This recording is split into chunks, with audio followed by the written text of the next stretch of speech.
C'était évident que j'allais parler à nouveau de Blockies un jour. Si vous connaissez pas encore, bienvenue dans la communauté. J'espère que vous découvrez Transformers à votre rythme. Mais si vous venez pas juste d'arriver, alors vous avez déjà beaucoup entendu parler de ces petits Transformers à construire. Mais ils ne font pas que ça et on va le voir dans cette review. Ils m'ont envoyé les 2 premières vagues de Defender, leur classe la plus petite de leur assortiment Transformers. C'est le même principe que les Galaxies, dont j'ai parlé dans mes 2 premières reviews sur la marque, mais en 2 fois plus petit. J'ai pas de mini-figurines Lego avec moi pour comparer, mais c'est à peine plus grand. Chaque vague contient 12 modèles qui sont tous présents dans la boîte, ou presque. On va en parler juste après. Et si on prend une boîte complète, on a une grande carte avec, que je trouve plutôt jolie, et l'un d'eux vient avec une petite médaille en plastique. J'aime bien l'idée, mais j'aurais préféré avoir autre chose que Bee pour la 2e vague. Les 2 vagues contiennent des personnages assez standards, quasiment tous de la G1. Et ce qu'on peut voir dès le début, c'est qu'on a aussi des modes alternatifs. C'est un ajout de cette classe, alors que ces modes étaient réservés aux Dinobots dans Galaxy et relégués à des accessoires dans les classiques. Ici, pas besoin d'être un animal pour avoir son mode alternatif en Defender, il suffit d'avoir un peu de chance et d'être parmi les 4 véhicules de la vague. Dans la vague 1, c'est Optimus, Bumblebee, Thundercracker et Scavenger qui voient leur mode alt réalisé dans une boîte à part. Pour la vague 2, c'est Bumblebee, Inferno, Hook et Bone Crusher. Et ça me permet de parler rapidement d'une chose avant de passer à quelques équipes en particulier. On a certes 12 figurines par vague, il y en a pas mal qui se retrouvent d'une vague sur l'autre. Des repaints, certes, mais parfois les mêmes personnages. Il y a pas moins de 5 repaints dès la vague 2, ce qui est logique pour les Seekers, mais un peu moins amusant pour Bumblebee, qui a droit à 2 versions de chaque mode dans les 2 premières vagues. Je trouve que ça fait un peu beaucoup. Et je vais justement continuer sur Bee, qui reprend un peu toutes les spécificités des Defenders. Contrairement aux Galaxies, certains personnages ne viennent pas dans leur version originale dès le début, mais ils ont des repaints un peu plus spéciaux. Dans la vague 2, il a droit à son mode alternatif, qui est la voiture de police qu'il a dans Animated avec un canon sur le dessus. Le canon est là pour pouvoir donner une arme en plus au robot, qui remplace sa main. La voiture de la vague 2 est aux couleurs habituelles, parce que dans la vague 1, on a une version transparente. C'est quelque chose qu'on ne retrouve que chez Ironhide, et personne dans la vague 2. Et l'autre Bumblebee de la vague 1 est la version dorée, que je trouve superbe. Le doré est plutôt terne, ce qui est pas mal, avec quelques pièces argentées pour le rendre un peu moins monochrome. Dans la vague 2, le personnage doré est Soundwave, qui est superbe. Toutes les pièces sont de la même couleur, sauf les yeux, mais il a de beaux détails. C'est l'une des figurines les plus éclatantes des 2 vagues. On arrive au dernier des 4 billes, et il s'agit ici de la version Shattered Glass. Je vous avais dit qu'on reparlerait de cet univers. Mais contrairement aux autres, qui sont obligatoires, tout le monde n'aura pas cette version. Ce Bumblebee SG, c'est une variante un peu plus rare du Bumblebee régulier qui vient dans cette vague. Mais il y a d'autres options. Contrairement aux Galaxies où l'un des personnages a une chance d'être brillant, on a ici 4 options différentes. Il y a 2 personnages par vague qui auront une chance d'être rares, et chaque boîte possède obligatoirement une unique variante rare. Dans la vague 1, c'est Megatron et Optimus. Dans la vague 2, c'est Starscream et Bumblebee. Je vais prendre l'exemple de Megatron et Optimus pour expliquer en détail. De mon côté, j'ai eu le Optimus métallisé, une très belle figurine avec une peinture bien faite et éclatante. Donc forcément, quand je l'ai ouvert, j'ai su que j'aurais le Megatron normal. Pour ce qui est de la distribution, sur 10 boîtes, 5 contiennent un Optimus normal et 5 contiennent un Megatron normal. On a donc une chance sur 2 d'avoir l'un ou l'autre qui est rare. Mais sur les 5 boîtes où Megatron est normal, Optimus a 4 chances d'être juste métallisé, et une chance d'avoir des armes supplémentaires.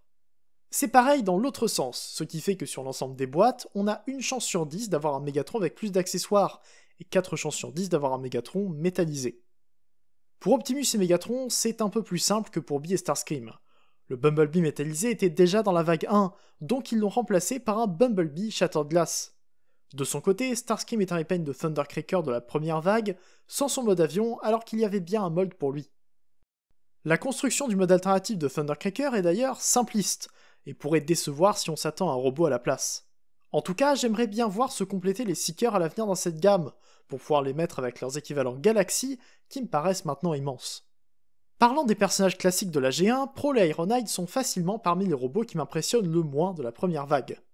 Surtout Ironhide, qui me plaisait déjà pas trop en Galaxy. Alors maintenant qu'il est transparent, c'est peut-être pire. Par contre, dans la vague 2, Wheeljack et Inferno me plaisent beaucoup.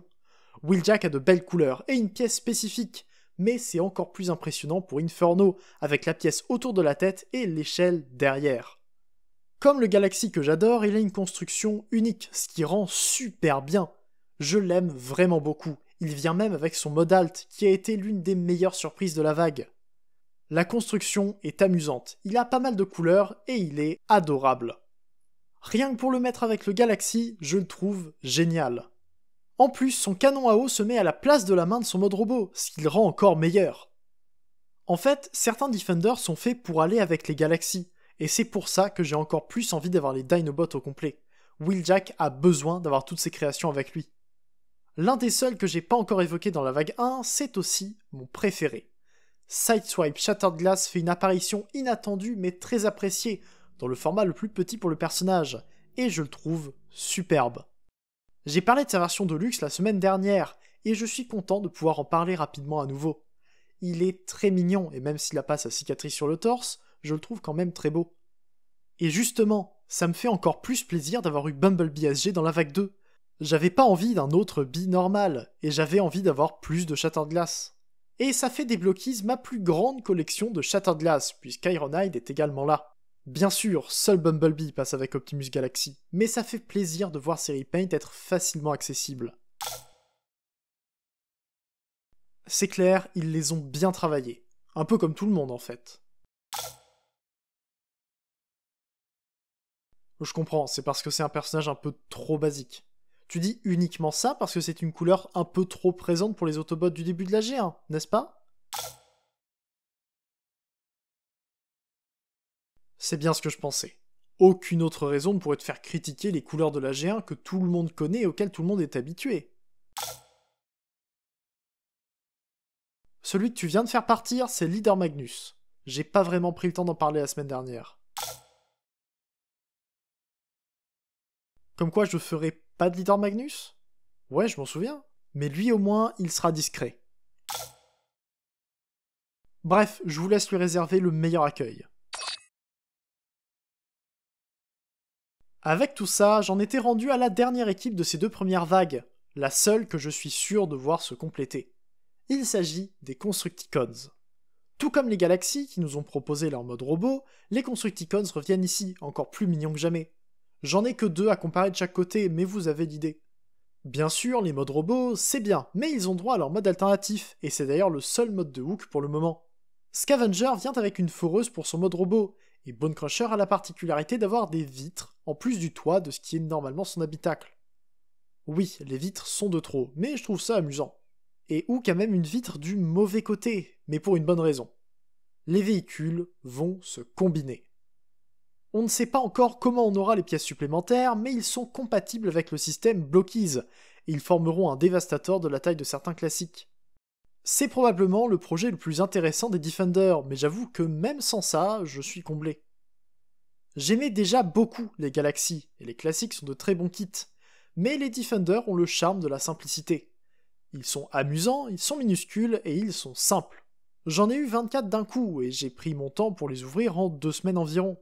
C'était moins intéressant de tomber sur les modes alternatifs de Thundercracker et Bumblebee, mais pour les autres, c'était un moment court mais sympa. Les constructions sont similaires, à part quelques pièces particulières et certains modes alternatifs, pour des petits robots amusants et des véhicules dont certains seront encore meilleurs une fois combinés. C'est pas évident d'avoir des équipes complètes dans le même style à cause des versions dorées ou transparentes et des équipes qui commencent un peu partout, mais c'est pas vraiment le genre de figurines qu'on prend pour ça. Ils sont là pour être mignons et amusants, et ils y arrivent très bien. Mais c'est pas tout ce que fait Blockies. Ils ont plusieurs licences en stock, dont Hero Spire. Et c'est même mieux, Hero Spire c'est une franchise qui leur appartient. J'en avais vite fait entendu parler et j'en ai reçu pour les présenter. J'ai eu droit à cette grande boîte qui renferme 6 figurines et un jeu. Le seul problème c'est que je peux pas lire les règles, donc je peux pas vraiment apprécier le système du jeu, ni comprendre les personnages s'ils sont expliqués. Mais bon, je peux déjà voir que niveau qualité, c'est pas mal. Et c'est pareil pour les figurines.